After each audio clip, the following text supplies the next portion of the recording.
Mbote Nabiso, Mbote ba papa, Mbote ba Congolais nyonso.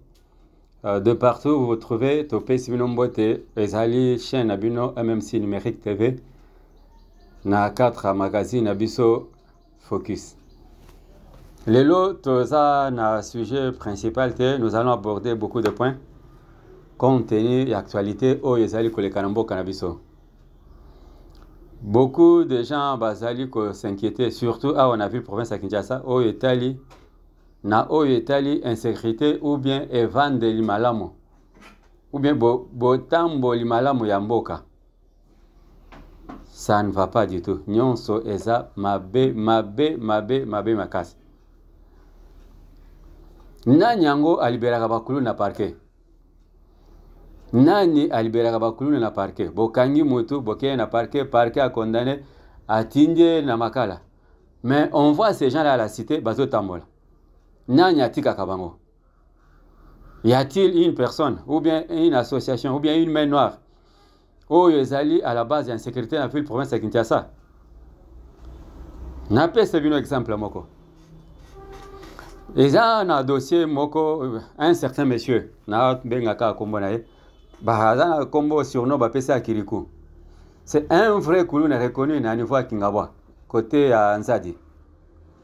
Ce monsieur a sala Abi et Belé, Bakangaye, Batine à Parquet, Basambise, à Kenda Makal. Curieusement, le monsieur se retrouve en liberté. À Zongi, le sous na quartier, à Yesus ko terrorisé. Vous avez entendu parler des coups de balles tirés à niveau Kingawa.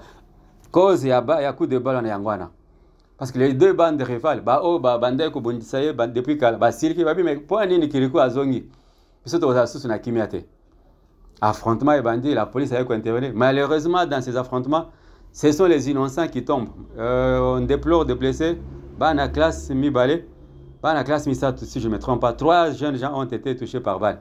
Na niveau yanzadi tozana kingawa. Makamba braquage na Kinshasa na ba mboka mususu ekomi. On dirait que mapo yango baba bateka na konya balabala. Limité des commis centre. C'est pourquoi j'interpelle un peu ba dirigeant Nabiso. Monsieur le gouverneur de la ville province à Kinshasa, ndeko Nabiso Daniel Bumba. Ba réunion o yozo sana ba bokomestre. Retomber nango ezani. Suivi sur terrain za la applicabilité ya ba réunion réunion bo salaka. Ezalagate. Au sengi na bato, ba bourgmestre va procéder na salon, assainissement. Basala kangote, chaque samedi, chaque bourgmestre s'est arrangé pour acter na bato na terrain, ba kende kongolambo, bazo somba salon. Wana kota assainissement. Na o Italie, édite 003, édite 005. Il y a vu le professeur Kinshasa concernant la nuisance sonore. Côté wana c'est 0. So bozali komitu na bato ba ibaka ba braquer ba vanda kapi ba vanda na babar. Je peux vous donner des noms de bars et si quoi peut okuta bato bazo mela masanga à partir de 6 heures. Musique ezo beta bato afani bazo mela masanga. Et okuti bilongi ya bato na cité bokomo na ngote. Ba ezaka na bar bakoya ba fond ba yebisi muto na funga la bar na 6 heures bango ba mela masanga. Bazo beta musique bango bazo mela et après-midi ba ke osala bakuna bango. Qu'est-ce qui empêche que bozo mokano moko? La loi est là. Vous avez l'édit 003, l'édit 005. Il y a vu le province à Kinshasa. Parce que l'assemblée, l'assemblée à Kinshasa, il y a mandature, il y a Ngobila. Nandege bakei, namoni dit tata moko ba produire te. Oh pe ya bumba depuis namoni dit moko zo produire te. Na habité, bokenda vendre ce qu'on a assemblée pour vous sani. Mais il y a au moins une loi qui a été votée du temps de Vienanga Kimbuta. Bien que Maramona Nyon soit accurate. L'édit 003, édit 005, et lobby boy. Ouverture à Babar. Moutako font la barque à 15 heures. Pour un jour ouvrable. À partir de 15h, 16h, 17h, 21h, bar et Kangami, 22h, bar et Kangami. Pour les jours fériés, c'est de 12h à minuit. Mais au Tozo, moi, dans la ville province de Kinshasa, n'a habité. Toza wapi. Monsieur le monsieur le gouverneur, tango fan dans la bourgmestre. Rapport les alagaté que non, n'a pas municipalité comment se passe la ville là-bas. Ma quel est les âmes, ma casse la ville à Kinshasa. Ma quel est les qui. Ma quel est les qui. C'est dans ce bruit là que Maramobé les a eu au Salama. C'est dans ce désordre orchestré, nde babilo que beza ko salam. Boya net na bandala, babar nyonso na bandala. Vous trouverez que deux bars ouvrent à 7 heures, musique et bandi, bato bandi au Melmasanga, 10 minuit. Musique et bête, moyen tabana batanga zate. Okuta la plupart babar, ça pembe na ba école, pembe na ba église. So kimia mutozana kimia ndeni. Pembe na ba résidence sabato. Mutola la pongi ndeni. Parce que bato bazo Melmasanga. Comme Melmasanga ce n'est pas un péché pour na bino. Ce n'est pas un problème. Beaucoup mais la masanga na bino ndenge. Mais musique au bazo beta wana, musique wana. C'est ça le plus qu'un problème. Ceux qui massent ces obètes par exemple à 100 mètres. Bar et la musique parce que chaque bar est dans la musique nango. Chaque bar bâtit musique. 10 bars na venu moko 10 musique, c'est-à-dire chaque moto dans la musique naïe. Dans le parage s'il y a un événement qui se passe. Ata babeti massa sangondeni. Policier ko yokate. Po anini makelele leki. Makelele leki. Tango tozo bete lisolo ya bakulu na insécurité babaker. Yango dezo so ngisanga na dossier ya ndeko na biso Célestin Wapanga. To lundi, première journée à procédure. Mais vous sentez que non, personne ne s'intéresse à cela. On dirait, moi, Nyamamoko Boye à Koufinaye, alors Totikaye, à Paula.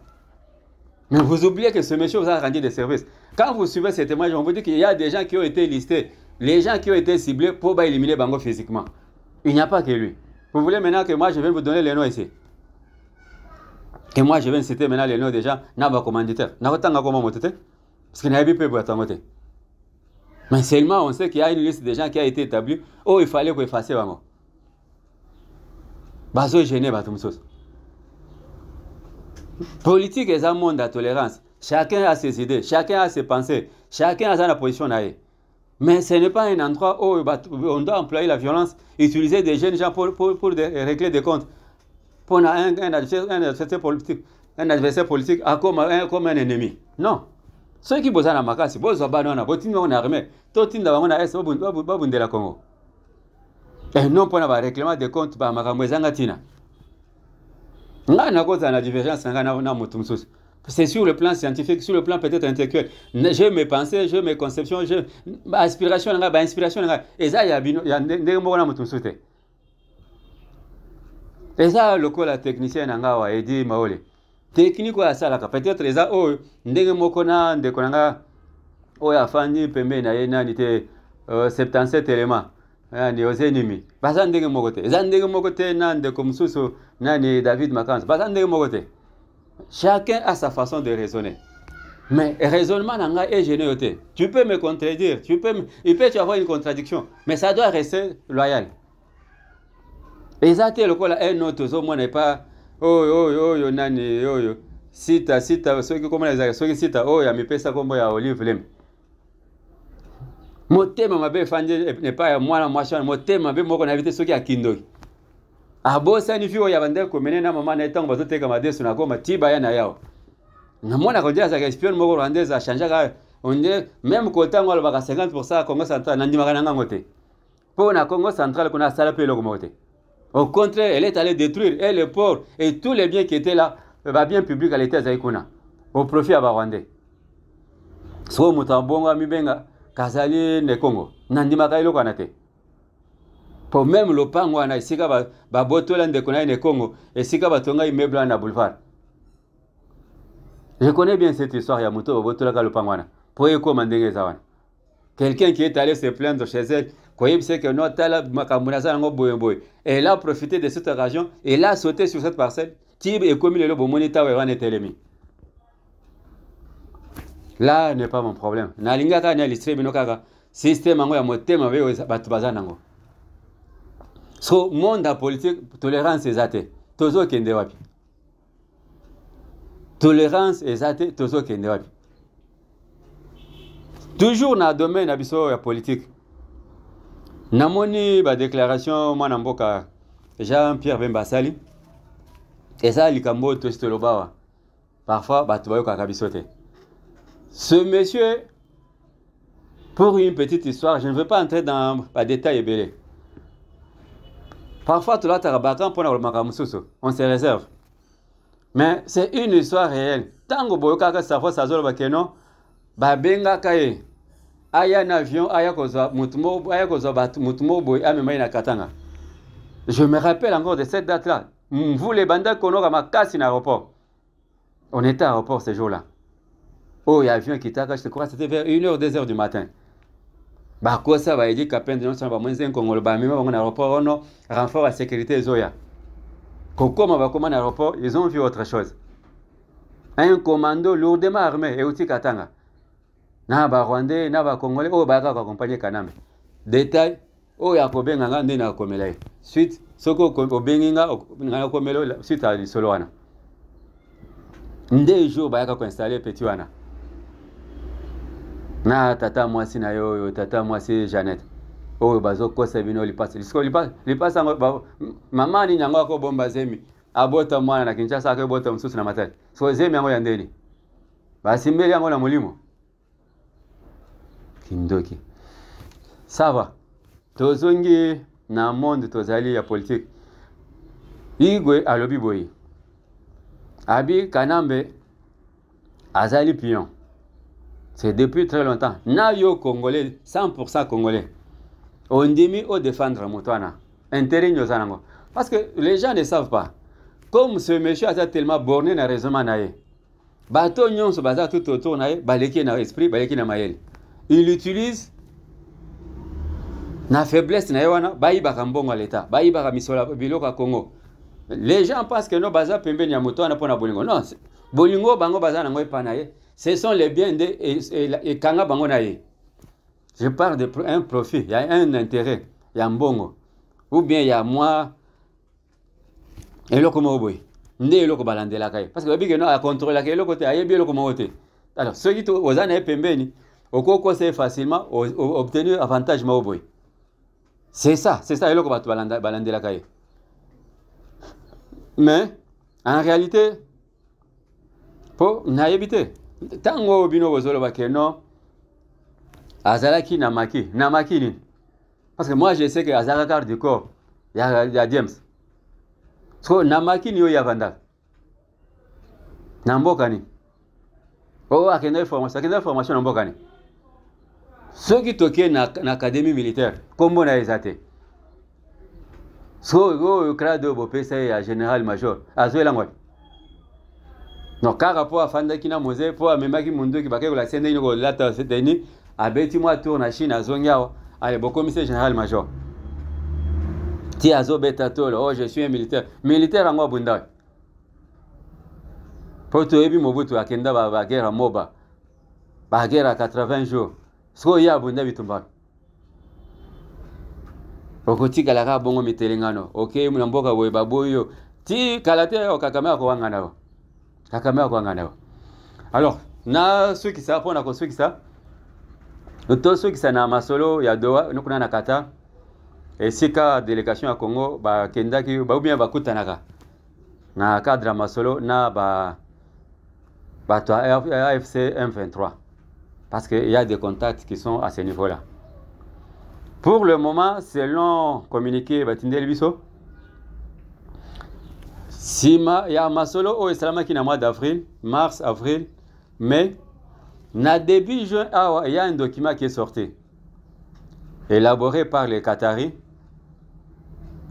Oyo esengi à chaque délégation azonga et pas bakonzinae, après sa rapport, ba analyser document wana, mutra mutu après sa point de vue nae. Comme ça, na retour, qu'il puisse trouver un compromis et si puis bakotia signature pour un document final. Je sais, je connais les joueurs et leurs jeux. Tant que je parle des joueurs et leurs jeux, na moni bande kwana oyo baza sima ya ba M23 na ba Rwandais wana. Bako kende kuna ba pesa ngo document bako torpiller document wana. Ba longoli ba point sensible oyo ko condamner bango. Bako luka ba point mo boy compliqué oyo ko arrêter même masolo wana. C'est ça dans leurs habitudes. Bon, moni Paul Kagame habitude azui, attitude azui, ya kokima ba sommet nyonso. Abandaki na sommet à Addis Abeba, ici comme mama sommet na vetaka biloko, akima kuna. Oh non, il fallait pas que notanga makambo à Rwanda. Toke na États-Unis. Représentant na bango kuna na yoni akimi. Toke na CAC. Délégation mumba akimi. Oh non, pour anil. Awa sko tozo bunda pona makambo à francophonie, sommet 46e sommet à francophonie oh il vous a prévu na Rwanda et Congo le Congo doit s'élever et le connaît ça na Rwanda te Madame Bessine Kazadi, Madame Thérèse Kaikwamba, s'il vous plaît, pesez de tout votre poids dans cette histoire et le connaît ça na Rwanda te. Ce qui est concerne na Rwanda, la RDC doit se retirer de cette histoire. Bobby mana francophonie. Parce que le Rwanda est déjà coincé partout. Tout le monde sait que c'est le Rwanda qui a envoyé ses militaires au Congo. M23, c'est une couverture. Alors, Bola l'Isabmi Souté, Bola Late, Boté le Mapo et le Kwane le Kate. Ceux qui sommet se tenir à Rwanda, c'est sans la RDC. Et ceux qui sommet se tenir à Rwanda, la RDC doit signer maintenant son retrait. Le la RDC doit sortir de la francophonie. Comme Emmanuel Macron est capable de condamner Israël pour ce qui se passe à Gaza, mais incapable de condamner Paul Kagame et le Rwanda pour ce qui se passe au Congo. C'est un monsieur qui est toujours derrière les terroristes. Il a soutenu les Russes au Mali, il a soutenu les djihadistes au Niger, il a soutenu les djihadistes au Burkina Faso, et aujourd'hui il est derrière ce qui se passe, toute la magouille meurtrière qui se déroule à l'est de la RDC. Là je parle de Macron, c'est un jeune homme qui dirige la France. C'est une vraie honte pour la France. Le plus nul de tous les dirigeants qui sont passés en France, ce monsieur. Et il a fait honte à la France. C'est sous son mandat que la France est humiliée de partout. La France est chassée de partout, sous le mandat de Macron. Et aujourd'hui, il est derrière tous ces crimes qui sont commis à l'est de mon pays. Et je crois que l'histoire jugera ce monsieur. Ezali TV, Makambo et Wakolobe Ezali Ebele. Tozali, si ma dossier, Yande Konabiso Apanga. Avec le temps, on va vous donner, on va vous faire. Moi, synthèse à élément, Tozanango déjà. Comme ça, on va projeter ça. Pour attendre la musique. Pour Namoni, Bande Kobile, Nachikapa, Batuninga, qu'est-ce qui se passe? Même si les gens essaient de se cacher, les gens essaient d'étouffer la vérité finira toujours par sortir. Ici, Totali Kombo Yamotute, Totali Longipe Yamotute. Nous voulons la vérité dans cette histoire. Parce qu'il y a déjà des zones d'ombre. Na témoignage au Bazo Pesana. Oh non, na kangaki na loketo, na kangaki na ceinture. Mais en présence, il y a qui? Mais ce monsieur qui était là, pourquoi il ne peut pas témoigner? Capitaine Obino Volbaki, on a quoi témoigner témoigner? Moi, je suis en train d'analyser le procès. Au moment opportun, on peut ce point de vue. Merci Nabino, merci na Bandeko, Basungibiso na technique. Et surtout, Mbote na ba Onyons Bazali Musika. Bandeko Nabiso Australie, Bolali Pongi, Bozo Benga Souste, Bozo Komate, malgré décalage horaire. Mais ba message Nabino est ça quand même bien. Na Monikuna Nathalie na Ndeko Nabiso Mardoché. Na habité Pongi Ango Tiwapi, Bolali Wendeni. Mbote na Ndeko Nanga Jean Mbaka Onokoko. En tout cas, demande Nabino eza Nasi Nayoki posa Nabino.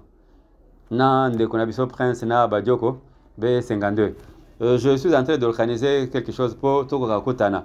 Na pesi Mbote na ba basungiso na machine na moni Edi, na moni David, na moni Ose, na maman Nabiso Linda. Sans oublier Mbote na ba maman Nyonso balanda kabiso à travers la ville de Kinshasa, ba maman Nyonso ya structure internationale Lumière de Vue, il y a papa Nabiso Nzalambuta chante. Et surtout, j'ai dit merci à notre maman Lauriane à niveau ya Suisse, Lauriane Kembo. Et je dis aussi merci au couple, il y a papa Nabiso Ali Kibonge na maman Judith na États-Unis. Merci, Boti Kalmalam. Tokutai na prochain numéro.